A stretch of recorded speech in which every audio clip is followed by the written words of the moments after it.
Hi, and welcome back to another edition of BeeBop Tales. I'm your host, BeeBop, and you may know me as the introbot, the heart, and the soul of the alien adventures of Finn Caspian. Kind of an unsung hero, you might say, but I haven't always been unsung. Back on my old planet, I was actually a sung hero. People sang about me all the time. So I want to tell you another story today about what a hero I am. This answers a question that was brought to me by listeners Natasha and Evan from Chicago, and they wanted to know, have you ever fought mutant whales? Now I want to make sure you all understand that your pal BeeBop doesn't like to fight.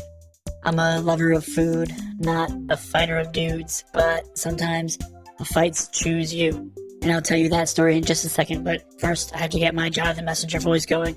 Hold on, it takes me a second to get this right. Hi, I'm Jonathan Messenger. Hi, I'm Jonathan Messenger. Hi, I'm Jonathan Messenger. Hi, I'm Jonathan Messenger. Look at me. Oh, hold on, I'll get it in a second. Hi, I'm Hamathan Messenger. Hamathan? What is that? Okay, one more time. Hi, I'm Jonathan Messenger, and I talk about gardening way too much, even though it doesn't Grow on trees. There we go.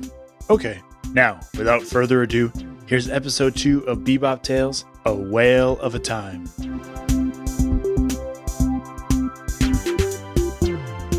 After BeeBop had devoured all of the evil art on his planet, the wicked warlock Baron was left with no second line of attack and retreated deep inside the volcano on his island where no robot could reach him without melting like chocolate.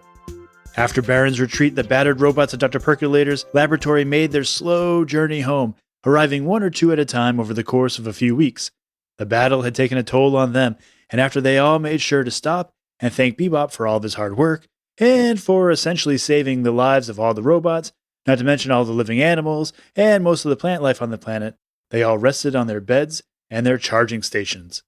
But Dr. Percolator was again worried for his robots. While they had won the initial clash with Baron, there was no doubt the evil sorcerer was now sorcering even as the robots recuperated. And so while the good doctor banged out dents and fixed robot circuitry, BeeBop attended by his side, feeding his robot sisters and brothers artwork to help speed the recovery. Why are you shoving paper in my mouth? Said pretty much every robot BeeBop fed. Robot, said Dr. Percolator, not everyone is an artitarian like you, and that's why you were so critical in stopping Baron.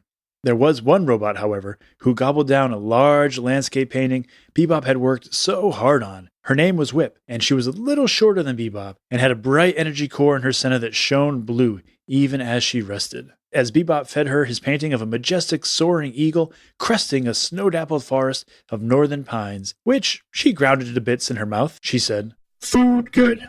Thank Tiny. It's worth saying here that Whip was an early robot of Dr. Percolator's, and though she could process information as quickly and intelligently as any robot in the house, her language programming had not been upgraded in some years. After swallowing the final sun-reddened cloud of BeeBop's painting, Whip waved away the doctor and grabbed BeeBop's hand. Whip feel fine. Tiny help. Out bed. Wait, are you calling me Tiny? Said BeeBop. Yes. Tiny help. But I'm taller than you, why are you... Whip nearly threw BeeBop to the floor as she pulled on his arm and hoisted herself out of bed. She shook out her legs and headed toward the backyard, but not before stopping, gazing out the window, and reaching up to pat BeeBop's head. Real sun pretty. Sun Tiny painted even prettier. Thank Tiny. How can you call me Tiny when you are... But Whip was already gone, out to the backyard, practicing her lawn bowling for the next battle. A week after the final bot had limped home, Dr. Percolator pulled a school bus up outside of his house and addressed all of his robots out on the front lawn. I know what you're thinking, said the doctor. The last time we all gathered like this, it was to join together in battle to defeat Baron. But this time, it's different. Baron is weakened and in retreat thanks to all of your hard work. So I thought, you might have earned a vacation.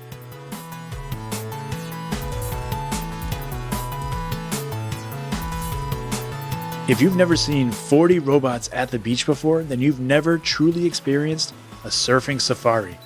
There were builder bots constructing elaborate sandcastles, complete with drawbridges and portcullises. Flying robots buzzed around the shore, chasing seagulls.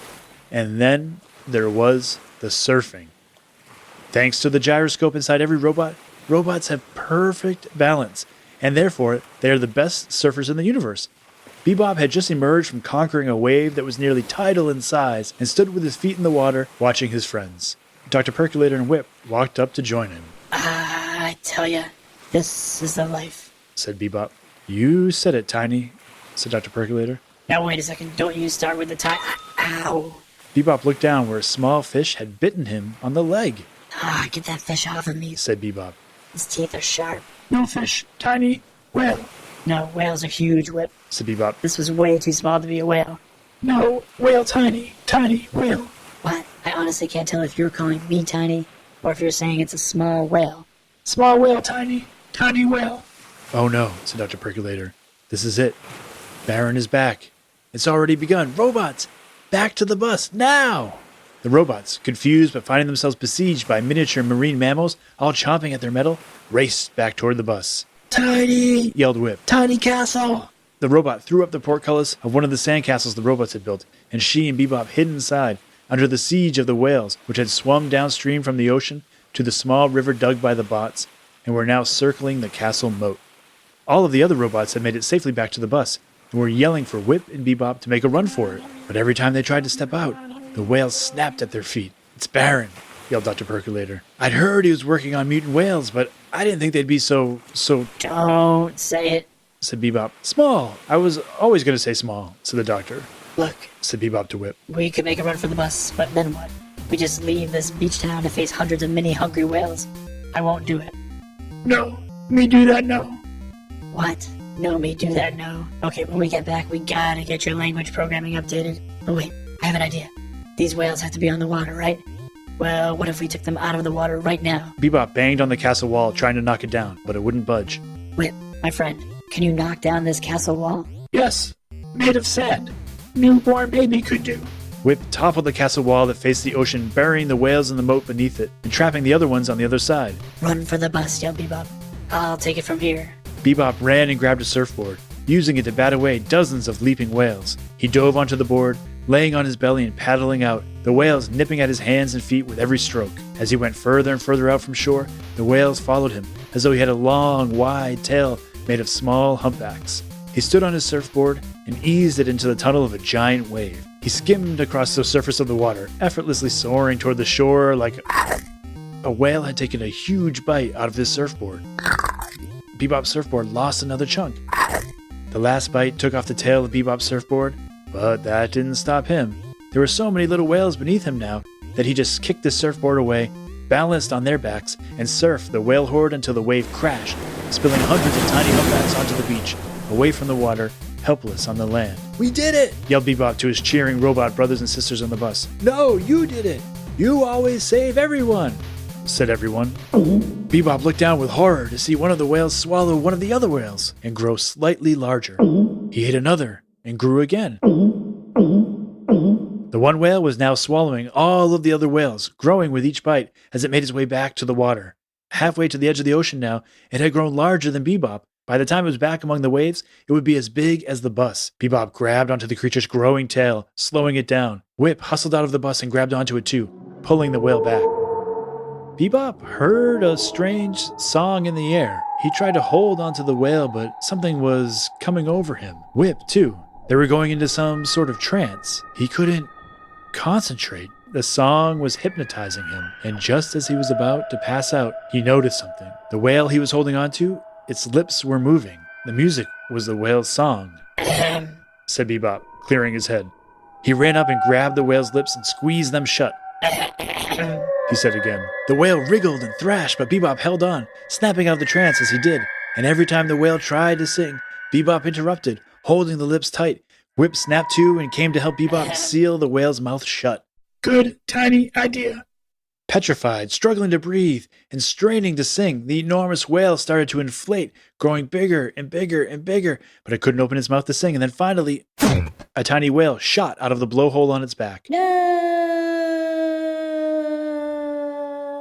Yelled the tiny whales that flew away. 3 more whales shot out of the big whale's blowhole, all rocketing off onto the beach, into neighboring backyards, or into the tidal pools of nearby rock formations. One by one, all of the mini whales were freed, some splashing down in pools around town, some landing in the city's fountains, squealing with delight at all of the shining coins thrown there by wishers.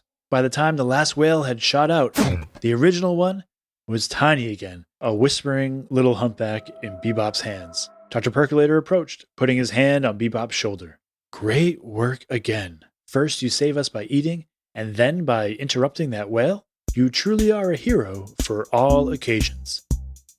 And that is why I always interrupt Jonathan Messenger, so the next time he complains about me trying to get a word in during the show, you remind him that those are the interruptions of a hero. BeeBop Tales, the only hero who can stop loudmouth whales. BeeBop Tales, BeeBop Tales, BeeBop Tales.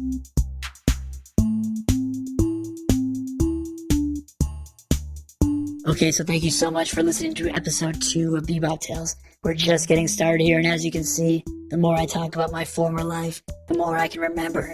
That's the great thing about stories. They always help connect us to what's going on in my life. I mean your life, but really right now what's most important is my life. If you like this story, you might like another book about mutant whales called Whales on Stilts by M.T. Anderson, part of his Pals in Peril series.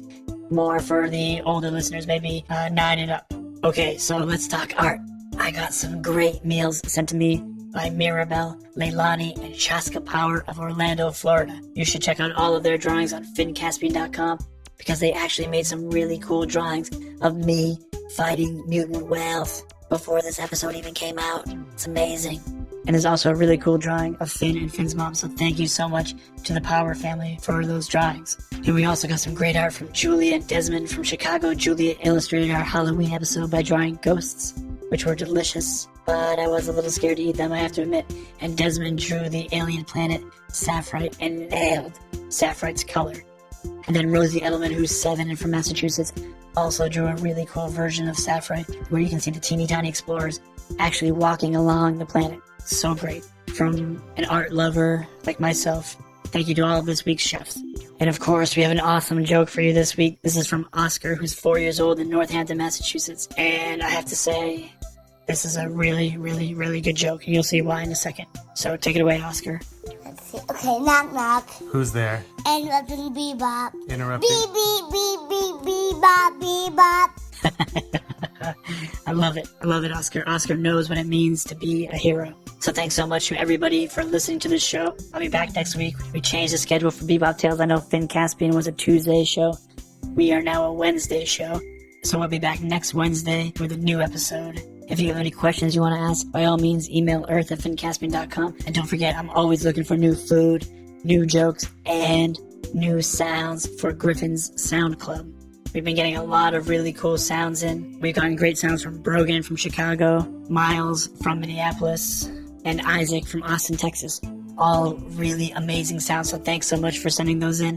Thanks so much for listening, and we will see you next week.